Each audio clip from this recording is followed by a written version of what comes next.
ഹരേ കൃഷ്ണ. സർവം ശ്രീകൃഷ്ണാർപ്പണമസ്തു. ജയ് ശ്രീ രാധേ രാധേ. നവരാത്രിയുടെ 2ാം ദിനം ബ്രഹ്മചാരിണീ ഭാവത്തിലാണ് ദേവിയെ ആരാധിക്കുന്നത്.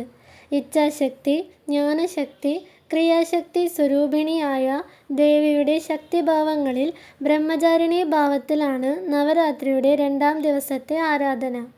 മഹാദേവന്റെ പത്നിയായി തീരുവാൻ നാരദമുനിയുടെ നിർദ്ദേശപ്രകാരം കഠിന തപസ് അനുഷ്ഠിച്ചതിനാൽ ദേവിക്ക് ബ്രഹ്മചാരിണി എന്ന നാമം ലഭിച്ചു. മഹാദേവന്റെ പ്രീതിക്കായി കയ്യിൽ ജപമാലയും കമണ്ഡലവുമേന്തി തപസ് ചെയ്ത പാർവതീദേവി ഒടുവിൽ മഹാദേവന്റെ പ്രീതിക്ക് അർഹയാവുകയും പാർവതീദേവിയുടെ പ്രേമം മഹാദേവൻ സ്വീകരിക്കുകയും ചെയ്തു. പാർവതീദേവിക്ക് തന്നോടുള്ള ഭക്തിയിലും പ്രേമത്തിലും തൃപ്തനായ മഹാദേവൻ ദേവിക്ക് ബ്രഹ്മചാരിണി എന്ന നാമം നൽകി. നവരാത്രിയിലെ 2ാം രാത്രി ബ്രഹ്മചാരിണി ദേവിയുടെ ആരാധനയ്ക്കായി നീക്കിവെക്കപ്പെട്ടിരിക്കുന്നു.